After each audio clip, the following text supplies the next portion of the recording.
Okay. Hey, Keandra, how are you? I'm good. How are you? Good, thank you. Let's start off by you telling me why you are here. I was pulled over last month after leaving a bar with some of my college friends. The officer arrested me on sight. I was told that because it was my first offense, that all I had to do was meet up with the professional and my DUI charges would be dropped. Okay. Well, before our meeting, you took a survey to assess your risk of alcoholism. How about we review it? Okay, I remember doing that. Okay. So for the first question, it asked you, how often do you have a drink containing alcohol? You answered 2 to 3 times a week. Does that sound correct? Yes, that does. Okay. We're not going to go through all of them. We're just going to pick and choose some. Another one was, how often during the last year have you been able to remember what happened right before because you had been drinking? You said weekly. Does that sound like your answer? Yes, I remember choosing that choice. Okay. Another question was, how often during the last year have you found that you were not able to stop drinking once you started? And your answer was weekly. I remember.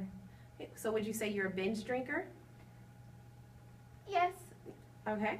The last question I'm going to ask you, it says, has a relative or friend or doctor or another health worker been concerned about your drinking and suggested you cut down? And you answered yes within the year. Does that sound familiar?